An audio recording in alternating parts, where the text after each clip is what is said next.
And our first little off the top has to do with one of my favorite subjects right now, Rob, and that is The Boys. I am so excited about The Boys Season 2. Now, just recently, they released a scene. They released a scene from The Boys Season 2 that looked great when they rammed through the whale and all that kind of stuff. It was all sorts of magnificent. I loved what we got from that scene. But today, they launched the final full trailer for The Boys Season 2. On top of a trailer, they released a couple of new posters as well. So we've got this great one here that's got Butcher front and center with everybody else around, including the baby from Season 1 down in there. That looks pretty cool. And there's a second version that's got Homelander front and center. And there's something incredibly freaky about that image that great. I absolutely love. Rob, I think a lot of us have high expectations, and sometimes high expectations can hurt you.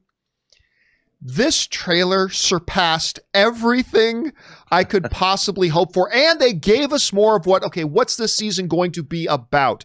Clearly, Stormfront is going to be a much bigger and more major player than we first thought. She's trying to raise an army of millions, they're saying, and she's got the line of the year, laser my tits. And then, by the way, that scene of Homelander with his kid just throwing his kid off a roof. Look, this had everything. It had all the bonkersness, the moral dilemmas, the big questions, the ridiculousness. I could not have hoped for this trailer. And it is just a trailer. Who knows how the season's going to be? I personally couldn't have hoped for this trailer to be any better than this. Rob, you had a chance to watch the trailer for The Boys Season 2. What did you think of it?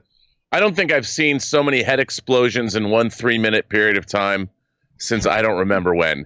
I'm with you on this. I loved the first season of The Boys. It was better than I could have possibly imagined. And this season looks like they ratcheted up everything. It also looks really interesting the one thing about The Boys, you can talk about how the over-the-top nature of it all and how it's kind of a parody of everything superhero, but it also is telling a legitimate story. So it works as a legitimate examination of superheroes in society, even though it's what it is.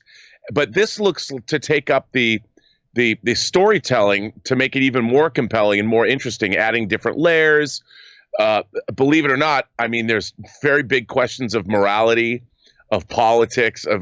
It seems silly saying that about The Boys, but it's true, and it looks to be just as compelling as before. And also the personal stakes, the idea of Butcher and his wife and all of that. I mean, I want to see that ratcheted up, that storyline. I mean, everything I loved about the show looks like they've taken it to the nth degree, which is fantastic.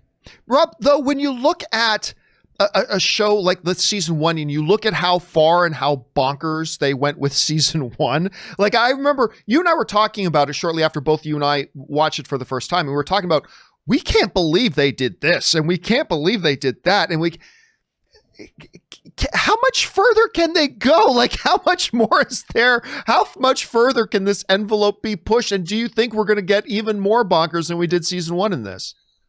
Well, I mean, I do. I think, like, look, they can always add more moral depravity and hell's a pop and violence and whatever. They can do that. But what I think they've allowed themselves to do very slyly is that they're going to go into a lot murkier political waters than they've already gone into. And just seeing those, the Nazi crowds of down with communism and let's make our fascist Aryan nation of superheroes led by Stormfront. I mean, it's not like the imagery is subtle, but I think that maybe this is the show leading up to this next election. I mean, it's really interesting. And for me, everyone talks about on our shows when people write in, they say, well, we don't talk about politics.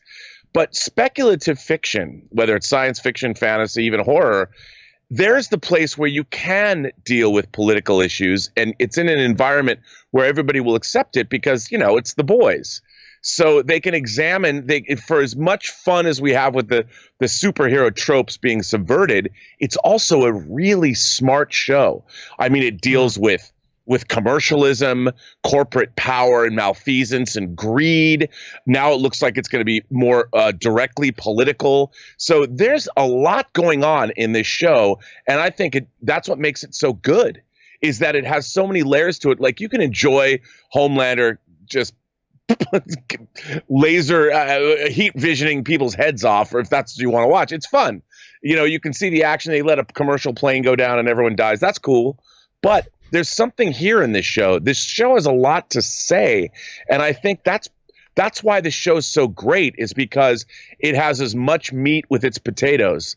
And I think that's a rare thing today. And I think that's what science fiction, fantasy, and horror can do best. All right, well, the question for you guys is, have you had a chance to see this trailer for The Boys Season 2 that's up right now? Of course, The Boys Season 2 debuts on, I believe it's September 4th is when it comes out. I am counting down the days. I cannot wait. What do you guys think about it? Jump down into the comment section below and let me know your thoughts. All right, guys.